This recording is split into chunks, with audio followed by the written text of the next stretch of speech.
What is up, and welcome to ScarKnight's Theory. I'm ScarKnight, and I got to say I love this background, so I'll just use this for a couple times from now on throughout the series, whenever it's about Pokemon, okay? And since that episode about the origins of the Pokeball, there has been a few new Pokemon, like Magearna, to throw into the mix. Before I go any further, just wanted to address this real fast, just to clear things up for any confusion. So, what I mean about the origins of the Pokeball, I mean this thing right here, the Pokeball that we know today, not this, we already gone through this. I'm aware it dates back into ancient times, but I wanted to know how this and this became to that.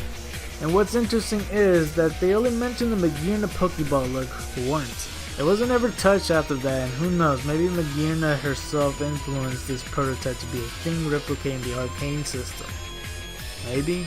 So that's something new since last time. Another piece of info that is interesting that I found out till after the video was made was Kurt's ancestors were the only ones that made this version of Pokeballs up until the company started to mass produce them. Cool, right?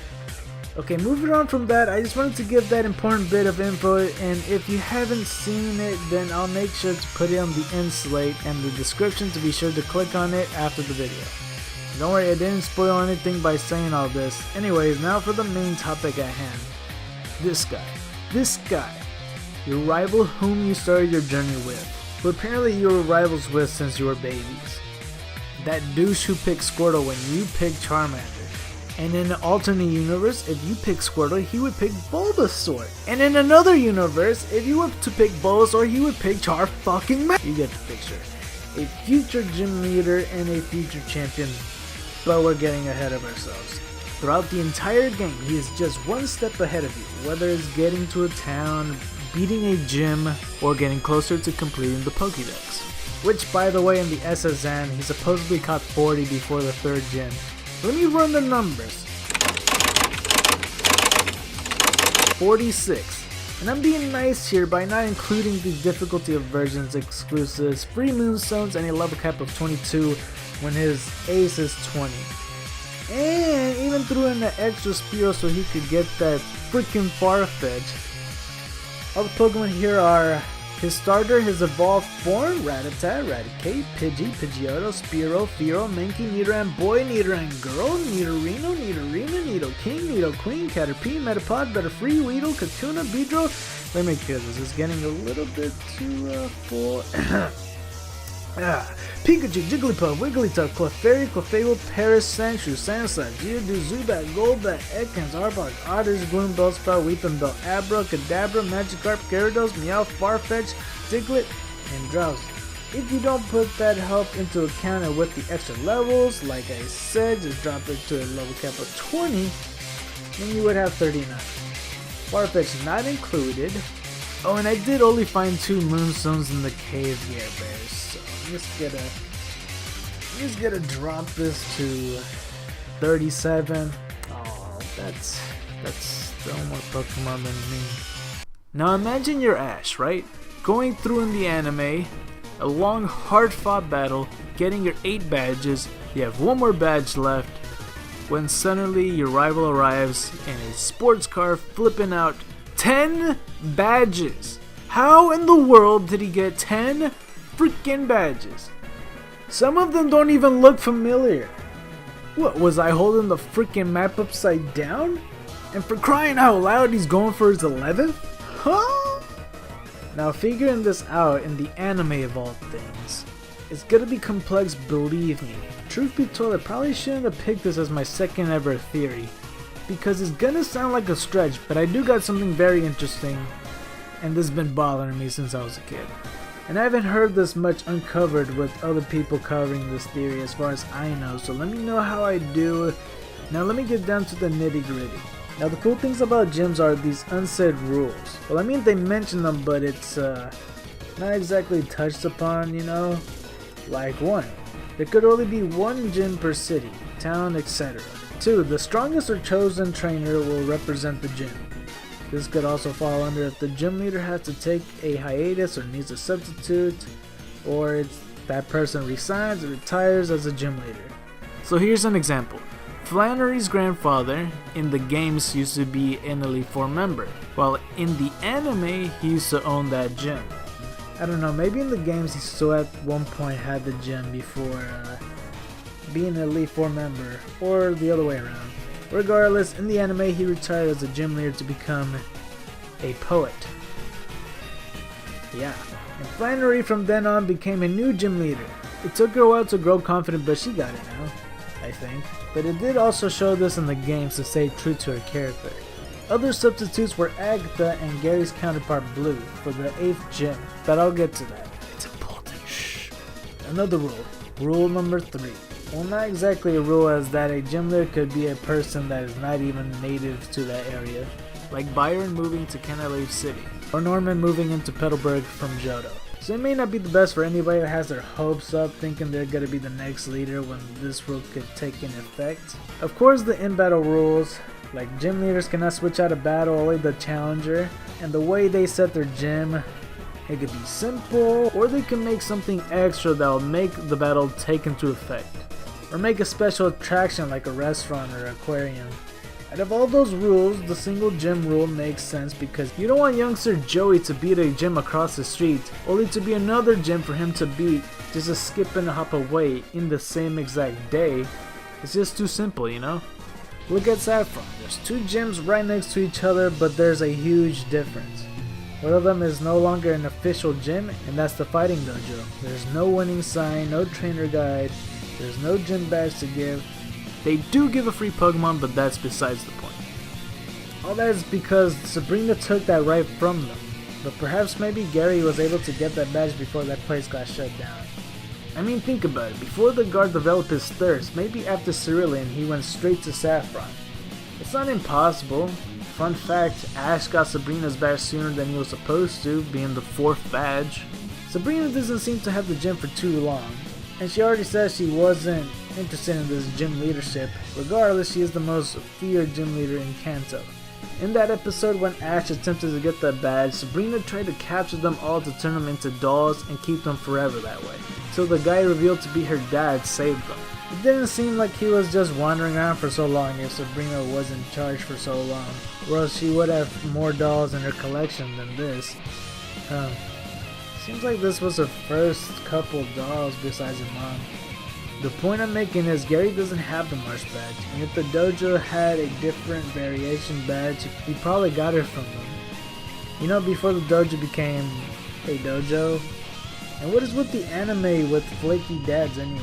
Now in the games, we were always told there was 8 official gym badges. Unless Blink Quiz got it all wrong with that question.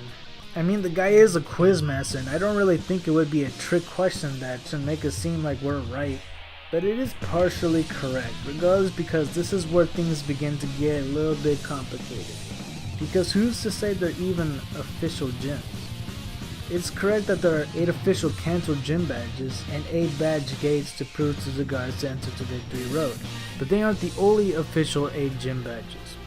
In Gold Silver Crystal, you could go to the very same Pokémon League known as the Indigo Plateau to turn into your official Johto gym badges, so it is safe to assume you go here from any other region as long as it's certified by the Pokémon League.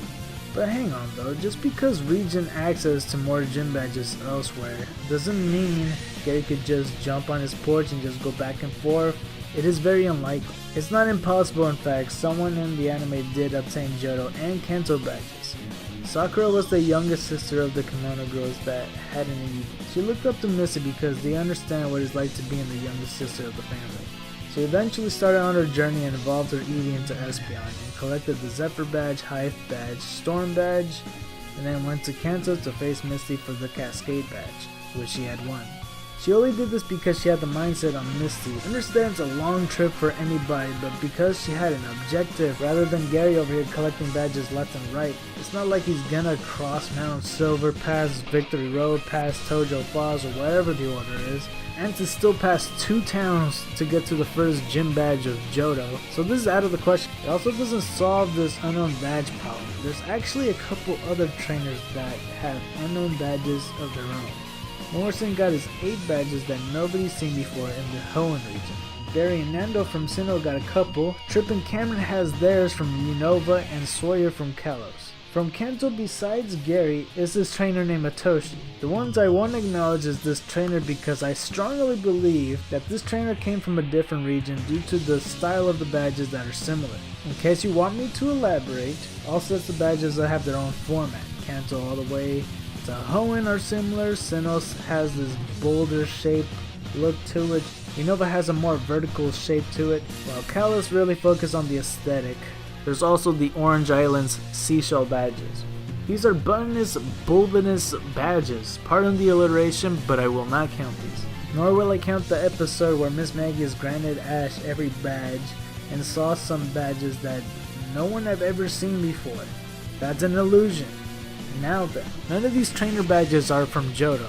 Every other region excluding anything past Kalos has more badges. From Hoenn there is just 9. Sinnoh, Ash has 8. Barry with his 8. 3 of them different means, just add those. Nando, he has 2 in common with Barry, so it remains at 11.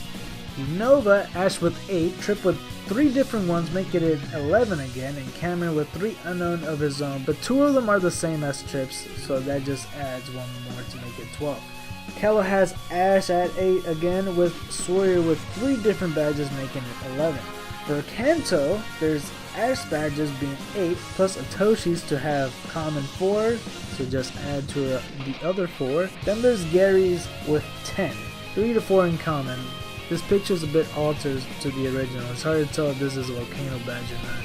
But we'll give it the benefit of the doubt and just give the extra 1 to make it 7 badges to Ash, making it 15, plus 4 from Atoshi to make it 19. That's a lot of freaking badges. So 9, 11, 12, 11, and a whopping 19. Looking at these badges kind of makes me try to speculate what could they be. I can see people that never played Pokemon would name these badges. Ooh, that sounds like fun. Shut up, Fred, this is my game! Mine! Okay, the Rock badge. Oh, the Boulder badge. I was close. Alright, Water badge. Water Driplet badge. Cascade badge. How the fuck out? Oh, easy. Sun badge. They probably put something fancy like Solar Flare badge, huh? Thunder badge, huh? Rainbow badge? I got it wrong, huh? Oh shit, I got it? Alright. Hard badge. Soul badge. God damn it, that makes no sense. Button badge?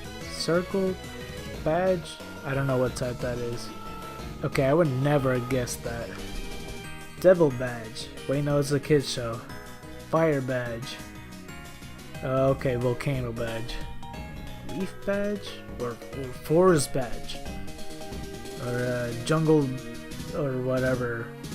Earth? What the? And like, I'm not supposed to know that that's Giovanni. I know that silhouette anywhere. I already fought him twice. He's gonna be the gym I'm facing. But what if I said that that silhouette was more of a question whether he'll be back rather than his big reveal? Well, actually it's both. But think about it from this perspective. It's the first time you visited that the gym's been locked through the majority of the game. In the anime, you couldn't face him until the year after he already started his journey. Do you think the Pokémon League will allow this attendance just so youngster Joey over here gets stuck on the 7th gate? It's a long way to Johto. Not worth it, my friend. But the Pokémon League do take action into this type of stuff. In Shodan at Dark City, there was 2 gyms having a huge gang war to become the official gym. Why would it be a problem for the 2 gyms just to be there if the rules are not enforced on them? They want to get paid, but they kind of destroy their own town through their own accord anyway. Besides, you don't see McDonald's charging a Burger King across the street in an all-out war, do you? Later in the episode, it was revealed that a certain Nurse Joy, God, there's so many of them, was the official Pokemon League personnel to make them an official gym and tried to force them to clean up the town, and then she'll certify them. There are other gyms that are unlicensed, like AJ's gym, that guy that has that Sandshrew. He accomplished 100 victories. You would think the league would notice, but the reason he wasn't going to take it anyway is because he vowed that he was going to pursue collecting badges of his own after 100. In Hoenn, there's a fighting spirit gym with the guy with the cheating Pelipper. Coastline gyms in hopes of becoming a real gym, and Team Rocket at some point ran a gym as well and gave out badges, but they weren't official. This poor guy thinks it's real. The Coastline Gym is the most interesting to me because it made me think how it works. Because sure, all the rules I name are from the Pokémon League, but imagine opening a gym. Like if it's a mom and pop shop. You want the word to spread out around to hope that you could become a full-fledged vendor. Too bad Ash didn't spread the news with anyone at the Silver Conference. He said he'll spread the word, but he didn't. Here's a different perspective you could think about. Alright, now where did I put Fred? Hey Fred, come here. No, it's okay. It's okay. It's okay. Come on. No, I won't hurt you. Alright. Here you go, man. Here's the guitar. Now imagine Fred over here is like a super famous guitar player or something, and he hasn't decided what city he's gonna go to, and he's very open of having a visit to any city that really demands for it. And then there's a couple cities here and there that are fighting. It's like, oh, you should join my venue because of this, and that. And you know, of course, he's in high demand. So, you know how fundraisers go in schools where they want certain concerts or something to go over at their school and why they should go there rather than the other ones or something. It's something along those lines. See, because we live in a world full of Pokemon trainers, it's a very big deal becoming a gym leader, and becoming an Elite Four member, and becoming a champion. This is like the World Cup and Olympics, where all these trainers go in the Pokemon League, so it's very, very important. So you would think that if there's a gym spot open, that their city really want to represent that they got the best trainer. Regardless, this episode is the answer to what happened to Kanto's state, because everything changed when Giovanni stopped showing up. The number city trying to fill that spot to become the last and final gym, with Sabrina kicking out the Karate King and starting to turn Saffron into something off only you could see in a scary movie, and Blaine as well as closing the gym temporarily. He hated the number of people showing up as tourists and no serious challengers. What if they show up and they can't find them? Eric as well as only letting women in, despite a couple of males somehow getting the badge, so I don't know. Brock leaving, Misty leaving. It's a mess, and sure they might be covered, but the Misty sisters are practically giving those badges away, just like how VOLCANO did. Fantina as well in the Sinnoh region disappears and barely ever reappears. It's not much of an issue though. In 3rd gen there's a transition with Wallace for Juan. Unova's an absolute cluster, with Lenora re-signing Charon barely moving in. Bryson going back to film, Drayden retiring as well as Silent leaving, and for Kalos, Clement left, and he left a robot that harms people in charge. Yay! So maybe there's plenty of openings considering all that. And it's no wonder Johto's fine. At the time you know exactly where Jasmine's at. It's only in future games where she spends time doing something new and doing coordinating for contests and stuff. Claire's the only thing you got to worry about really. Only because she doesn't give you the freaking badge, but that's about it. But who could be some of these gym leaders of these gym badges? It can't just be anybody. When I look at Sawyer's badges, it made more sense than most. Look at this badge. Does it remind you of anything? Golden aesthetic, blue bubbles, white crown. I believe this badge belonged to Cybold. You don't see him in the anime except for the special with Mega Charizard X and stuff, and this badge as well might belong to Malva. That last one might belong to Drasna, but I'm not completely sure. I was gonna say Diantha, but Sawyer, he already flips out and he's like, oh my gosh, you face Diantha? So I can't include her. And another note, all the Elite Four members that have gone through the anime have like some different aspects to it. Some aren't even referred to as Elite Four member, like for example Lorelei. She's referred to as Prima, and I don't think they actually noted that she was an Elite Four member, but she was an expert trainer. Bruno they did refer to as an Elite Four trainer, as well as Agatha later. This was around the beginning of the Battle Frontier. Lance was referred to as a champion on his anime debut. Koga was never in an Elite Four position in the anime because they only featured him in the gym leader battle. Will and Karen was not in the anime. Sydney, Phoebe, and Glacia was not in the anime as well. Drake was, and he was also referred to as Elite Four member. Chantel, Marshall, and Grimsley was also not featured in the anime. Caitlyn was, however, and she was also facing the champion Cynthia. And really, the full Elite Four was in Sinnoh. They featured Aaron, Flint, Bertha, even though she doesn't like being called an Elite Four member, and even Lucian. All of them mention about becoming an Elite Four. They even mention if you win the league, you get to go in the Champions League, face the Elite Four to go against the champion. And it's not impossible for these badges to belong to the Elite Four. Maybe that's how they got promoted. Some wandering trainers made it because they went against the league. And the way the Elite Four started in the first place was because Lance became champion and entrusted 3 other elite trainers to see if the opponent is worthy enough to face him.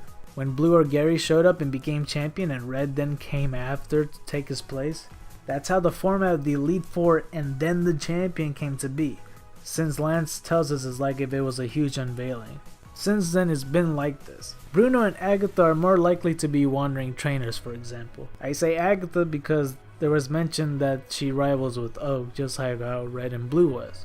Anyways, for those that cannot journey, like Nava, who's a Team Flare member and a reporter, and Cybold, who's a chef, they have to prove by other means why they are the best. Through Variety Channel, it was known that Aaron became a Elite Four member after quitting his gym leader position. So that's how you know that I'm just not saying that because Koga became promoted from gym leader to Elite Four member. Aaron was like this as well. It said that Flynn at the same time as Vulcan became gym leader became an Elite Four member, but I find it more likely that he was a gym leader as well. Look at the placement of this badge case. It even features on the screen of the league. I believe in some point later, in the same journey that Ash took while he was in Sinnoh, Flynn was promoted to become an Elite Four member. And at the same time as this is when Vulcan completely lost the will to fight. The spark that's no longer ignited. Last one that I'm sure everyone will question because Black and White, Black 2 and White 2 happen to cross paths. You know, they try to merge games together in the anime. And this is the instance where Ash had one more badge to get and was going to get the Legends badge from Drayden. But wasn't it a bit suspicious that it just so happens that Drayden gym had to close down? He then turned to the next closest gym, which was Roxy, who admittedly says that she hasn't lost it for a while, so there's a confirmation that she's been there for a certain period of time. Maybe for a short while, who knows? A while. And although Drayden did have another match in the gym with Iris, not really a gym badge battle, but whatever. Marlin's also a new addition, but I think it was the Pokémon League's way of fixing the system within the region to make the league possible. Just look at all these people. Well, there is another method that I didn't mention to get into the Pokémon League, and that is passing the Pokémon League exam. Lame. And in case you still need some more convincing of who else is on there, there's not enough Elite Four members to cover the whole region. What are trainers that are higher than gym leaders, but more likely lower than Elite Four members since they're like the next thing to champion? Have you come up with one? No? Have you considered the Frontier Brains?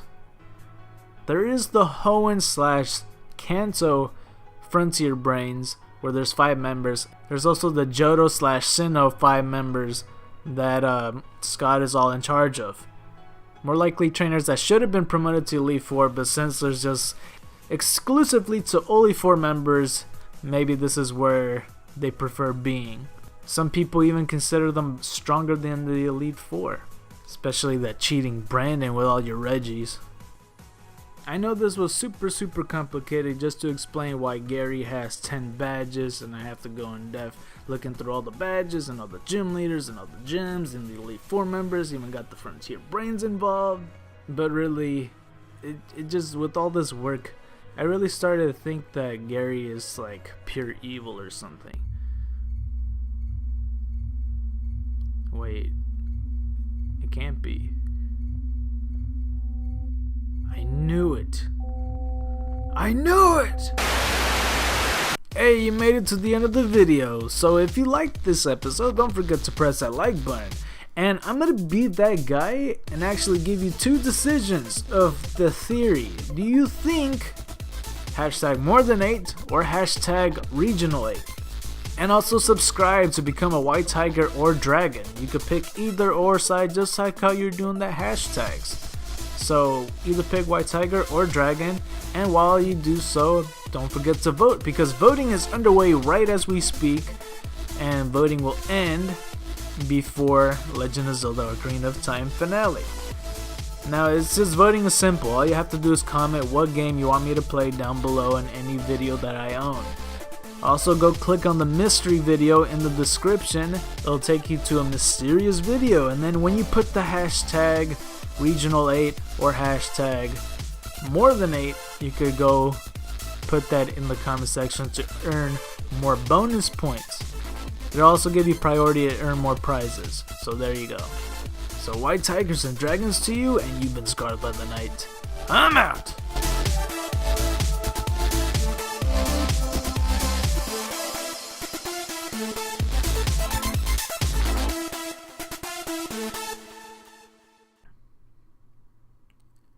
Even with all these badges, and people were super astonished when Gary got 10 badges, it's kind of weird if they are multiple badges, that how come there's no completionists out there, you know? With the ranks of Ash having 8 badges, and you know, I remember some episodes they're surprised that he got like 2 gym badges or even 7 gym badges. They're pretty surprised. So like Gary's like an alpha male out of all of these, right? Hey guys, I'm gold. Have you seen red? Oh cool, badges. Oh cool, you got 8? Oh, you got 10. Oh, I got 16 badges.